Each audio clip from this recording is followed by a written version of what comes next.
daga cikin irin saƙonnin da ake samu ta yin amfani da kai a gargajiyance sun haɗa da waɗannan abubuwa. Akan ɗaga kai haka don nuni ga amincewa, wato idan aka gyaɗa kai ko aka karkaɗa kai ana nuna cewa ba a amince da abu ba kenan. Idan aka sunkuyar da kai ƙasa haka yana iya nuni ga girmamawa ko kuma jin kunya, haka kuma idan kai ya ɗan langaɓe haka yana nuni ga gajiya ko kasala ko kuma rauni na sakamakon rashin lafiya ko kuma wani abu makamancin haka. Akan ɗan girgiza kai haka don nuni ga mamaki, sannan kuma ta hanyar amfani da fuska za a ga cewa mutum yakan murtuke fuskarsa domin nuni ga ɓacin rai ko rashin jin daɗi, haka kuma yakan saki fuskarsa don nuni ga cewa yana cikin wani yanayi mai kyau, wato cikin jin daɗi da kuma annashuwa. Idan aka yi dubi ga baki wanda ya haɗa da leɓɓa, mutum yakan iya tsuke bakinsa domin nuni ga cewa wani abu bai mai daɗi ba haka, haka mutum yakan baje baki a yayin da ya ga wani abun da ya mai daɗi ko kuma ya faranta mai rai ko wani labari da ya sa shi cikin nishaɗi. Haka mutum yakan yi murmushi a yayin da wani abu ya faranta mai rai, mutum kuma yakan yi yaƙe a yayin da bai cikin yanayi mai kyau, sa'annan kuma ba ya so a fahimci halin da yake ciki na rashin jin daɗi ko ɓacin rai. Mutum yakan zunƙuro baki domin nuni ga fushi, haka kuma akan iya murguɗa baki domin isar da saƙon da ke da alaƙa da raini. Mutum yakan iya washe bakinsa, wato ya wage ko ya wangame da makamantansu domin nuni ga wani abun da ya kalla ko yake kallo, idan abun ya ba shi mamaki ko ya mai daɗi sai a ga ya hankaɗa bakinsa ko ya wangame da makamantansu. Abubuwa da ke da alaƙa da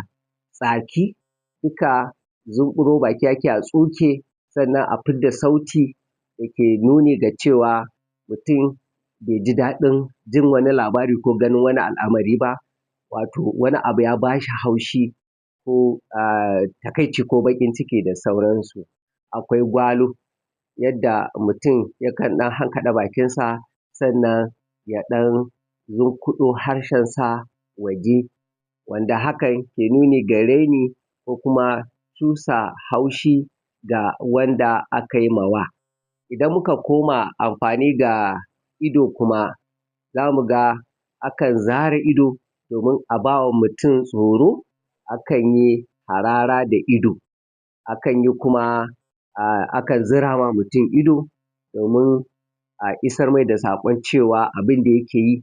ya daina ko kuma bai kamata ba, wato a kafa wa mutum ido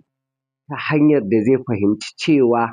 ana da buƙatar ya daina gudanar da abin da yake kan yi a wannan lokaci. Akan yi fari da ido domin isar da saƙon da ke da alaƙa da soyayya ko kuma domin a nuna wa masoyi wani abu na jin daɗi ko kuma kwanciyar hankali. Haka nan kuma akan ƙyifta ido domin isar da wani saƙo na jan hankali ga mutum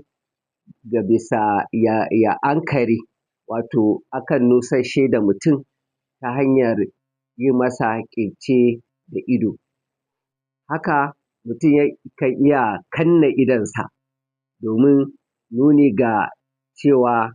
akwai nau'i na ƙauna ko soyayya a irin wannan kanne ido ɗin. Sannan mutum yakan ɗan yi fici-fici da idonsa, idan idon suka ɗan yi fici-fici nan ma akwai saƙo na musamman da ke nuni ga ko mutum yana jin bacci ne ko kuma dai wani yanayi na wani jin daɗi da yake ciki sai a ga yana wani fici-fici da idonsa. akan kuma ɗaga wa mutum gira domin nuna masa amincewa ko kuma ishara da sauransu. Haka kuma akan isar da saƙo ta hanyar yin amfani da yatsun hannu, akan gargaɗi mutum ta hanyar karkaɗa masa yatsa ‘yar manuniya da nufin gargaɗi, akan yi wa mutum haka domin nuna ana kiransa ya zo. Haka kuma idan aka yi amfani da yatsu aka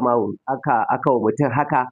ma'ana ya tafi kenan, idan kuma aka mai haka ana nufin ya zo. Akan yi wa mutum daƙuwa, wato tamkar zagi, sai a baje duka yatsu guda biyar ɗin a fuskanci mutum musamman ta fuska da yatsu haka, wannan na nuni ga zagi ne ko cin mutunci da makamantansu. Akan yi wa mutum nuni da hannu, haka bi ta dama, haka kuma mutum ya bi ta hagu kenan. A nan zan dakata tare da fatar za mu haɗu a darasi na gaba, da fatar za a yi liking, za a yi sharing kuma za a yi subscribing. Na gode, a huta lafiya.